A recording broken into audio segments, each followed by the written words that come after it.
কেউ কেউ এরকম হয় যে সাডেন মারা যায়, হঠাৎ করে মারা যায়, অসময়ে মারা যায়। তাদের অনেক ইচ্ছে থাকে, তারা সঙ্গে সঙ্গে সেই বডিটা ছাড়তে চায় না, সে চেষ্টা করে নিজের বাড়ির লোকেদের সবার সাথে কন্ট্যাক্ট করার। তার একটা ফিলিং আমাদের আশেপাশে থাকে, আমরা সেটা বুঝতে পারি। সব থেকে কাছের মানুষ যখন মারা যায় তখন তার প্রেজেন্সটা আমরা ফিল করতে পারি। তুমি যদি কষ্ট পাও বা তুমি যদি কান্নাকাটি করো তাহলে সেও কষ্টটা পায়, কেন সে তো চেয়েও কিছু করতে পারছে না, সে হেল্পলেস। প্রিয় মানুষের মৃত্যুর পরও কি সেই মানুষটা তোমাকে মনে করে, তোমার কথা ভাবে, সে কি তোমায় কন্ট্যাক্ট করার চেষ্টা করে? এটার উত্তর হলো হ্যাঁ, এমন কিন্তু হয়। আমাকে বেশ কিছুদিন আগে একজন কমেন্ট করে একটা প্রশ্ন করেছিল যে ওনার ওয়াইফ মারা গিয়েছেন আর উনি খুব কষ্ট পাচ্ছেন, যেটা কি খুব স্বাভাবিক, যে ওয়াইফ মারা গেছে তো কষ্ট তো হবেই। কিন্তু ওনার এটাই প্রশ্ন ছিল যে উনি সারাক্ষণ ওনার কথা ভাবছেন, তো উনি এটা জানতে চাইছেন যে আমার ওয়াইফ মানে যিনি মারা গেছেন উনিও কি তাকে মনে করছে, যার ফলে হয়তো সেও তার কথা এত বেশি করে ভাবছে, সারাক্ষণ ভাবছে। তো আজকে এই বিষয় নিয়ে কিছু জিনিস তোমাদের সাথে চর্চা করব। দেখো, মৃত্যুর পরে কি হয় সেটা এক্স্যাক্টলি তো আমরা কেউই জানি না, কিন্তু অনেক কিছুই লেখা আছে, অনেকজন অনেক কিছু এক্সপিরিয়েন্স করেছে। তো আজকে এই বিষয় নিয়ে যেটা জানি, যেটা একটু হলেও এক্সপিরিয়েন্স করেছি, কারণ নিজের প্রিয়জনকেও হারিয়েছি নিজের লাইফে, তো কিছু এক্সপিরিয়েন্স করেছি। আরও অনেকজন আশেপাশে আমার বন্ধু বান্ধবের মধ্যে আছে যারা যখন তাদের লাইফে যখন তাদের প্রিয়জন তাদের ছেড়ে গেছে তারা কি এক্সপিরিয়েন্স করেছে, আর যেই জিনিসগুলো লেখা আছে আজকে এই নিয়ে কিছু জিনিস চর্চা করব। সবচেয়ে আগে যেটা আমি বলবো সেটা হচ্ছে যে দেখো, যখন একটা মানুষ আমাদের ছেড়ে দিয়ে চলে যায় তখন তুমি দেখবে ডিফারেন্ট পারসন ডিফারেন্টভাবে রিয়্যাক্ট করে। প্রত্যেকটা মানুষের রিয়াকশন আলাদা আলাদা হয়। যেমন ভেবে নাও, কেউ এটা ভেবে নেয় যে দেখো, যে এসছে তাকে আজ নয়তো কাল তো যেতেই হবে, মৃত্যুকেও কেউ আটকাতে পারে না, এটা ভেবে সে নিজেকে বুঝিয়ে নেয়। কেউ কেউ এরকম হয় যে প্রথম খুব কষ্ট পায়, খুব কান্নাকাটি করে, দেন আস্তে আস্তে সে জানে যেহেতু এই মানুষটার ফিরে আসবে না, সে আস্তে আস্তে লাইফে এগিয়ে যায়, ফিলিংসগুলো ফেড হয়ে যায়, এটাও হয়। আবার কেউ কেউ এরকমও আছে যে যখন কেউ তাদের লাইফ থেকে চলে যায়, মারা যায়, তখন সেটাকে তারা ভুলতে পারে না। আমারই একজন দিদা, যখন দাদু মারা গেছেন, তো মারা যাওয়ার পর থেকেই তিনি সবসময় অসুস্থ। তিনি কিছুতেই মানে এটাকে মেনে নিতে পারছিল না যে দাদু নেই। তারা কিন্তু মানে অনেক কম বয়সে বিয়ে করেছে, মানে দিদা দাদু মানে বুঝতেই পারছো অনেক কম বয়সে তারা বিয়ে করেছে। আর দাদু মারা গেছেন যখন তার বয়স হচ্ছে আই গেস 92 হবে তখন তার বয়স, আর দিদার তখন বয়স বোধহয় 82 বা 83 এরকম কিছু, আমার এক্স্যাক্টলি এটা মনে নেই। তাহলে ভাবো ওরা কত বছর সাথে কাটিয়েছে। আমার অঙ্ক অতটা ভালো নয়, বাট মেবি 50 years 60 years তারা একে অপরের সাথেই কাটিয়েছে বিয়ের পর। তো দাদু খুব ফিট ছিল একদম, মানে মারা যাওয়ার আগেও সে মানে রাস্তায় বেরোতো, হাঁটতো, নিজের কয়েকজন বন্ধুদের সাথে কথাও বলতো। তো দাদু যখন মারা গেছে তারপরের থেকে দিদা অসুস্থ, মানে দিদার আর কিছুই ভাল লাগতো না। আমরা ভেবেছি যে সময়ের সাথে এটা ঠিক হয়ে যাবে, কিন্তু দিনের পর দিন, মাসের পর মাস, বছরের পর বছর কেটে গেল। বছরের পর বছর বলতে দাদু মারা যাওয়ার পর আই থিঙ্ক 5 বছর বাদ দিদা মারা গেল। এই 5 বছরই দিদা প্রায় অসুস্থই থাকতো, আর তা সব সময় দাদুর কথা বলতো, সে বলতো দাদু স্বপ্নে আসছে, দাদুকে তিনি দেখতে পাচ্ছেন। দাদুকে ছাড়া থাকতে পারছে না, এত বছর সাথে থেকেছে, তো উনি ভুলতেই পারেনি। তো এরকম হয় যখন কেউ মারা যায় আমরা বিভিন্ন রকমভাবে আমরা রিয়্যাক্ট করি। ঠিক সেইভাবেই আত্মা যখন বডিটাকে ছেড়ে দিয়ে যায়, এটা বলা হয় যে 1 সেকেন্ডের মধ্যে, যখনই দ্য মোমেন্ট সে বডিটাকে ছাড়ছে, আত্মাটা যেই সরে যাচ্ছে, তখনই কিন্তু সে সম্পূর্ণ পাল্টে যাচ্ছে। সে কিন্তু আর এই মানুষটা নয়। ইভেন এটাও বলা হয় যে মৃত্যুর 40 সেকেন্ড আগে সেই মানুষটা যখন সে মরবে, তার ঠিক 40 সেকেন্ডস আগে সে নিজের প্রত্যেকটা জন্মে সে কি ছিল, সে কি কি কর্ম করেছে, এগুলো সব সে দেখতে পারে, অভিজ্ঞতা করতে পারে। একটা ফাস্ট ফরওয়ার্ড ওয়েতে তাদের চোখের সামনে আসে। সেই মারা যাওয়ার 40 সেকেন্ড আগে সে বুঝে যায় কোথাও না কোথাও যে এটা জাস্ট একটা জীবন, এই কাজটা সে আগেও করেছে, আগেও এই আত্মাটা একটা বডি ছেড়ে আরেকটা বডিতে গেছিল, তারপরে সে আরেকটা বডিতে গেছে। এটা একটা কন্টিনিউয়াস প্রসেস এই সোলটার, এই আত্মাটার, সেটা সে মারা যাওয়ার আগে 40 সেকেন্ড আগে নাকি তারা এটা বুঝে যায়। অনেকজন তোমরা শুনে থাকবে যে মারা যাওয়ার আগের থেকেই সে একটু অদ্ভুত, তার মধ্যে চেঞ্জেস এসে গেছিল। সে হয়তো কিছু কিছু এরকম কথা বলছিল যেটাতে বোঝা যাচ্ছিল যে সে জানে যে সে মারা যাবে। এরকম কিন্তু হয়, এটা আমরা সবাই নিজের লাইফে আই গেস এক্সপিরিয়েন্স করেছি। অনেক সময় একটা মানুষ মারা যাওয়ার আগে বুঝতে পারে, আর এটাই বলা হয় যে মারা যাওয়ার ঠিক 40 সেকেন্ড আগে সেই মানুষটা নিজের প্রত্যেকটা জন্মের একটা প্রিক্যাপ বলতে পারে, একটা রিক্যাপ সে দেখতে পারে। ফাস্ট ফরওয়ার্ড ওয়েতে পুরো জিনিসটাকে সে নিজের চোখের সামনে একবার দেখে নেয়। আর যখনই সে বডিটা ছেড়ে দেয়, ছাড়ার সঙ্গে সঙ্গে সে সব কিছু দেখতে পারে যে তার বডিটা এখন এখানে পড়ে আছে, তার ফ্যামিলির লোকেরা কাঁদছে, দেখছে, সব কিছু সে দেখতে পারে। আর এই জিনিসটা কোথাও না কোথাও, মানে একদম সত্যি বলছি, এটা কোথাও না কোথাও আমিও ফিল করেছি। তার কারণ হচ্ছে যে আমার বাবা যখন মারা যান, তো আমার বাবা মানে সাডেনলি উনি মারা গেছেন। মানে বাবা এমনিতে বাবার কোনো রোগ কিছু ছিল না, ডাক্তারের কাছেও কিছু যাওয়ার কোনো ব্যাপার ছিল না, নর্মাল লাইফ সব কিছু চলছিল। কিন্তু হ্যাঁ, মারা যাওয়ার ঠিক 3-4 মাস আগের থেকে আমাদের খুব প্রবলেম চলছিল, ফিনান্সিয়াল প্রবলেম চলছিল। বাবা টাকা পয়সা নিয়ে খুব স্ট্রেসে ছিল।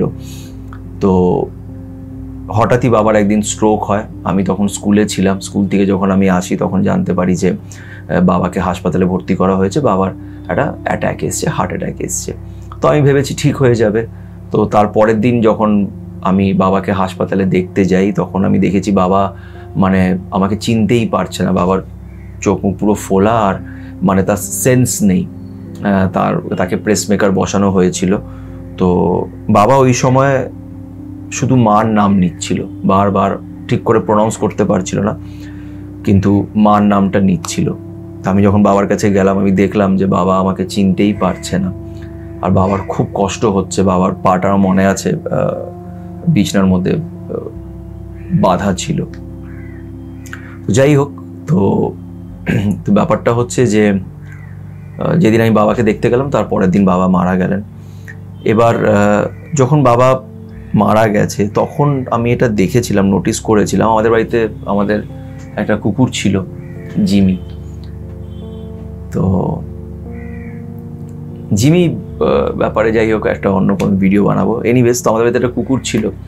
তো ও খুব চেঁচাচ্ছিল যেদিন বাবা মারা গেছে, বাবার বডি এসছে তখনও। আর তার পরের দিন থেকেও আমি এটা অনেকবার, আমি, মা, দিদি, আমরা তিনজনই এটা নোটিস করেছি যে জিমি না হঠাৎ হঠাৎ করে একটা কোনো দিকে তাকিয়ে চেঁচাতো, আবার একটা কোনো দিকে তাকিয়ে না ওর লেজ নাড়াতো, হঠাৎ করে রাত্রিবেলায়, হঠাৎ করে দুপুরবেলায়।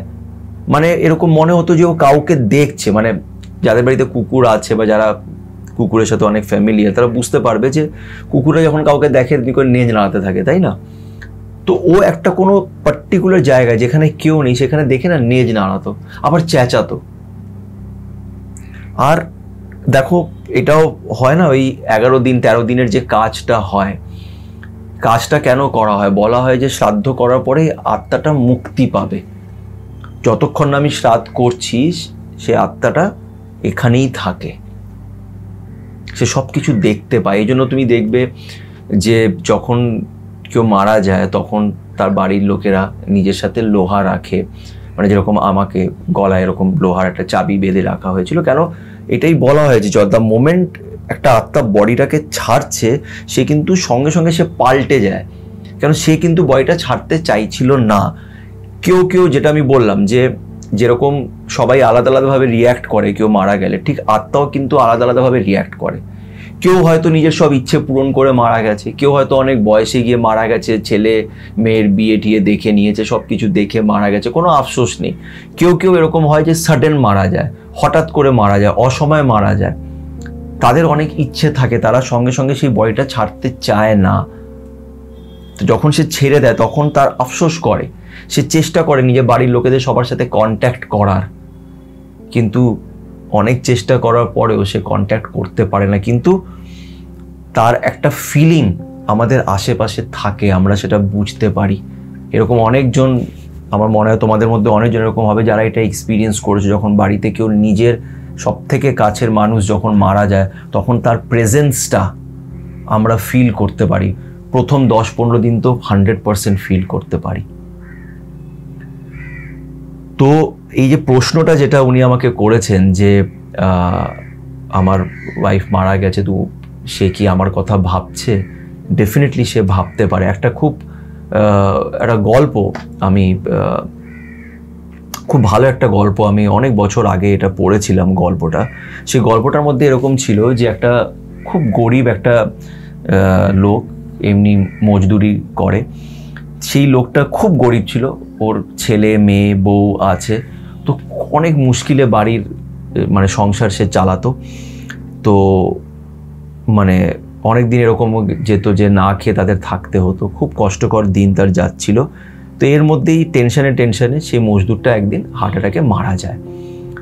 তো যখন মারা যায় তখন সঙ্গে সঙ্গে যখন সে বডিটা ছেড়ে যায়, আত্মা যখন থাকে, তো সে খুব কষ্ট পায়। কেন? দেখে যে তার ছেলে মেয়ে বউ খুব কান্নাকাটি করছে। তখন সেই আত্মাটা সে ঈশ্বরকে জিজ্ঞেস করে যে তুমি কেন এরকম করলে আমার সাথে, তুমি আমাকে কেন এইভাবে আমাকে নিয়ে গেলে? অলরেডি আমার অবস্থা এত খারাপ ছিল, এবার আমিও নেই, আমিও চলে যাচ্ছি, আমার বউ বাচ্চা এরা কি করবে? সে খুব কান্নাকাটি করে, সে নিজের বউ বাচ্চার সাথে কন্ট্যাক্ট করার চেষ্টা করে, কিন্তু কিছুতেই কন্ট্যাক্ট করতে পারে না, তাই না? তো এবার ঈশ্বর তাকে শান্ত করানোর জন্য ঈশ্বর তাকে আগামী 15 বছর মানে নেক্সট 15 ইয়ার্সে কি হবে সেটা দেখায়। সে 15 ইয়ার্সে সে দেখতে পারে যে তার বউ একটা ভালো চাকরি করছে, ছেলে মেয়েও মোটামুটি পড়াশোনা ভালো করে কাজকর্ম দিকে এগোচ্ছে। বউকে প্রথম সাহায্য করেছে এই লোকটারই রিলেটিভসরা, তাকে হেল্প করেছে, তাকে নতুন কাজ জোগাড় করতে সাহায্য করেছে। আর নেক্সট 15 ইয়ার্সে তাদের লাইফ বেশ ভালোই আছে, তারা ভালোইভাবে সেটেল হয়ে গেছে। এটা দেখে সেই আত্মাটা মনের ভেতরে একটা শান্তি পায়, আর তারপরে সে অন্য বডিতে শিফট করতে পারে। আর কোথাও না এই জিনিসটা আমরাও নোটিস করেছি। মানে আমার বাবা যখন মারা গেছে তখন অবভিয়াসলি আমাদের ফিনান্সিয়াল কন্ডিশন খুবই খারাপ ছিল, আর তার মধ্যে বাবাও এরকমভাবে মারা গেছে। আমিও ছোট, আমি দিদি মা, আর আমার মা খুব সিম্পল মা, কিছুই মানে বাইরের কাজবাজ কিছুই সে জানতো না। তো ওরকম একটা পরিস্থিতিতে বাবা ছেড়ে দিয়ে গেছিল। কিন্তু বিশ্বাস করো আমি এটা মানি যে বাবা চলে যাবার পর কিন্তু বাবা সত্যি বাবার আশীর্বাদটা ছিল। আমার মনে হয় সেই আত্মাটা, যখন কোনো আত্মা অল অফ আ সাডেন ছেড়ে দিয়ে চলে যায়, যখন তার যাওয়ার ইচ্ছে ছিল না, সে অসময়ে চলে যায়, তখন সে যখন ওই 13 দিনের কাজ যখন হয়, যখন শ্রাদ্ধ হয়ে সে যখন মুক্তি পায়, সেটা হচ্ছে অ্যাকচুয়ালি তার শেষ বিদায়। সে শেষ বিদায়ের আগে সে নিজের পরিবারকে ব্লেসিংস দিয়ে যায়, আশীর্বাদ দিয়ে যায়। কেন কি বাবা যাওয়ার পর যে অবস্থায় আমরা ছিলাম, ওখান থেকে আজকে যেই জায়গায় এসে দাঁড়িয়েছি, এটা যদি বাবার আশীর্বাদটা না থাকতো, মানে ব্লেসিংটা যদি না থাকতো, তাহলে হয়তো আমরা এই জায়গায় এসে দাঁড়াতেই পারতাম না। অনেক জায়গায় এটা ফিল করেছি যে বাবার ব্লেসিংটা আছে বলেই আজকে আমরা এই জায়গায় আসতে পেরেছি। কেন অনেক কিছু এমন হার্ডেলস ছিল যেটা ভেবে গায়ে কাঁটা দিয়ে উঠছিল যে কি করে আমরা এটা থেকে বেরোবো, কি করব আমরা। কিন্তু সব কিছুই কিন্তু আস্তে আস্তে আস্তে ঠিক হয়ে গেছে। তো যেটা আমি পড়েছি, যেটা আমি রিয়েলাইজ করেছি, সেটা হচ্ছে যখন কেউ মারা যায় তখন না খুব বেশি কেঁদো না। দেখবে খ্রিশ্চানরা যখন কেউ মারা যায় তখন দেখবে খ্রিশ্চানরা কাঁদে না, ডেথ সেরেমনিতে কাঁদে না। সাউথে আমি যখন গেছিলাম চেন্নাইতে, তখন আমি দেখেছিলাম যে হঠাৎ করে না মানে সবাই এখন নাচতে নাচতে ব্যান্ড বাজাতে আসছে, মানে কী হলো। তো আমার জামাইবাবু বললো যে এখানে নিয়মটা একটু অন্যরকম, এখানে যখন কেউ মারা যায় তখন এরা সবাই তাকে হাসি খুশিভাবে বিদায় করে। কেন? কারণ তুমি যদি কষ্ট পাও বা তুমি যদি কান্নাকাটি করো তাহলে সেও কষ্টটা পায়। কেন? সে তো চেয়েও কিছু করতে পারছে না, সে হেল্পলেস, তার সেন্সেস আর নেই, সে তোমাকে টাচ করতে পারবে না, তোমাকে কিছু বলতে পারবে না, সে শুধু চোখের সামনে সব কিছু দেখতে পারবে, ফিল করতে পারবে, বাট সে তোমাকে কন্ট্যাক্ট করতে পারবে না। কন্ট্যাক্ট করার চেষ্টা করবে, অনেক জায়গায় তুমি অনেক কিছু ফিল করবে, কিন্তু এক্স্যাক্টলি তোমাকে কিছুই সে বলতে পারবে না, সে খুব হেল্পলেস ফিল করে। তখন যদি তুমি কান্নাকাটি করো তাহলে সেটা দেখে তারও খুব কষ্ট হয়। তাই বলা হয় যখন কেউ মারা যায় তখন কষ্ট করো না, তার ভালো কথাগুলোকে মনে রাখো, তাকে ভেবে তার ভালো জিনিসগুলো মনে রাখো, আর নিজেকে কষ্ট দিও না, কেন কি তাতে সে আরো বেশি কষ্ট পাবে। তো যিনি আমাকে মেসেজটা করেছেন তাকে আমি এটাই বলতে চাই যে নিজের খেয়াল রাখুন, ভালো থাকুন, স্মাইল করুন, কেন উনি হয়তো কোথাও না কোথাও থেকে আপনাকে দেখছে, আর আপনি যদি কষ্ট পান তাহলে উনিও খুব কষ্ট পাবে। তোমাদের কাছে এটাই রিকোয়েস্ট করব যে তোমাদের যদি কিছু অভিজ্ঞতা হয়ে থাকে এই বিষয় নিয়ে, বা তোমাদের কাছে যদি কিছু নলেজ থাকে, তাহলে অবশ্যই এটাকে কমেন্টে শেয়ার করো, আমার সাথে মেসেজ করে শেয়ার করতে পারো তোমাদের এক্সপিরিয়েন্স। আর যদি ভিডিওটি তোমাদের একটু ভালো লেগে থাকে তো একটু লাইক করো, আর আমার চ্যানেল সাথে সুমন্তকে অবশ্যই সাবস্ক্রাইব করো। সবাই ভালো থেকো।